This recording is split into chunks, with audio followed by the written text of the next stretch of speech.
The Netflix Witcher series has just been released, and has received a rather positive reception from viewers. The show details the events of the books, and the final episode reaches the end of Book 2, The Sword of Destiny.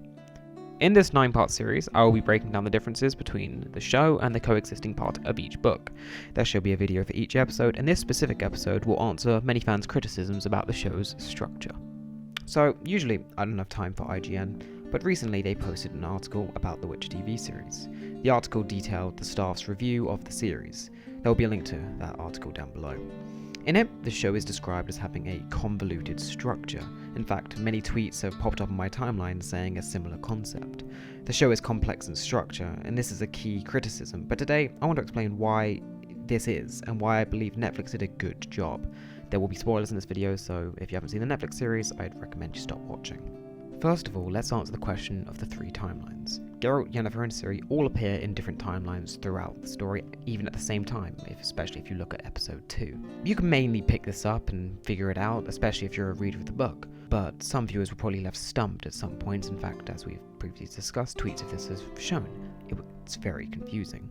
But to be fair to Netflix, I believe they made the best out of a bad situation. The first book does not feature Ciri at all, with the only potential link being the Banquet of Bethesda, whereas Yennefer is only in the last short story, The Last Wish, in The Last Wish.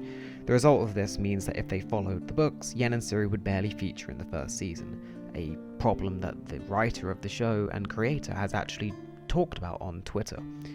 The 3 key characters need to be developed and shaped in the opening season, so to do this, Netflix chose to detail a backstory for Yennefer, never explained in the books, about how she became a sorceress, and a tracking of Ciri's post-Battle of Cintra, again something which was never explained but left up for most interpretation to the reader.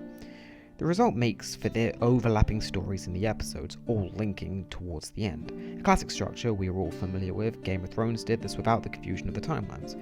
But the timelines were absolutely necessary once you understand how the stories work.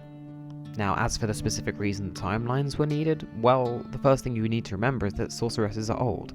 This is described in the games, the books, and the TV series. Yennefer is much older than anyone. She is decades and decades old. In the books, it's made painfully clear that she's older than Geralt. The TV series, well, that's got its own set of lore and canon, and as to what the answer for that is, well, we don't specifically know. But that being said, the story of Yennefer happened well before Ciri was born. And so if you wanted to tell the story side by side, well, it had to be done at different timelines. It's the only way the story could make any sense. So what was it that put the Netflix series in this position in the first place? After all, why did we need 3 separate timelines if the books made up for that? Well then, what first needs to be remembered is that the first 2 books are not novels, but a collection of short stories all focused around Geralt. If you thought the structure of the Netflix show is confusing, read The Last Wish and understand that none of this is new. The short stories in The Last Wish are tied together with an interrupting chapter of Geralt in Nenike's temple, healing from an injury. The story labelled chapter Voice of Reason develops with each part and links to a subsequent short story. So in other words, as a short story is told, there's then a small chapter named Voice of Reason, then another short story is told, and the Voice of Reason returns, each time developing and linking to the short story itself. This structure takes readers a moment to understand, especially as it isn't explained. And also, considering the first chapter in The Voice of Reason is a softcore sex scene with no actual explanation, and just moves straight on to the next short story, and the only explanation you get of that is in Voice of Reason 2. The structure of this is doable in a TV series, but this wouldn't then feature Ciri or Yennefer until the end of the first season, and maybe not even then, considering Ciri does not mention in the first book at all, and Yennefer does right at the end. So you couldn't develop 2 of the 3 main characters until right at the end of the first season, right? Well, technically, no. As I just said, Ciri doesn't appear until the 2nd book, and even then, very briefly. So once you moved on to the 2nd season, Ciri would kind of be in the series, and Yennefer would have again quite a small part. So in order to develop 3 main characters at the same time, side by side, all whilst getting new viewers to develop their character and learn about the character, they needed 3 subsequent stories to go on, and ignoring the pattern of the way the stories are told.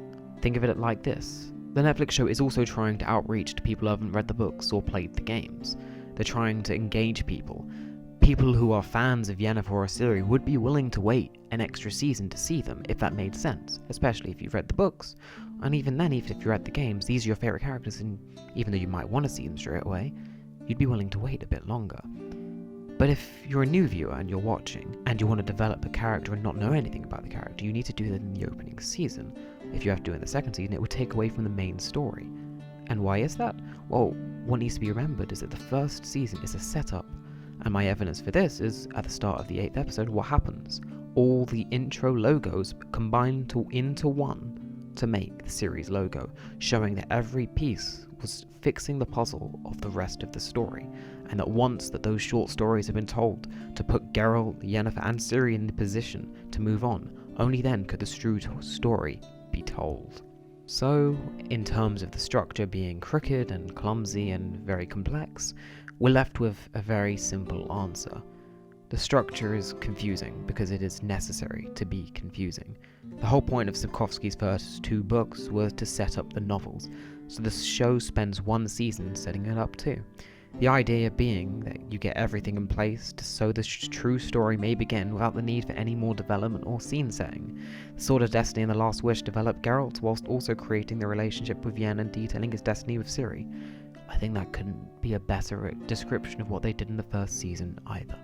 In the next video, I'll be going over episode 1 of the series, breaking down the differences between that and the books. There's quite a lot of them, so we'll go through it one by one and hopefully we'll answer any questions that anyone has. Please let me know what you thought of this video and leave any criticisms you have in the comments below. I only want to make the vids better. Thank you for watching.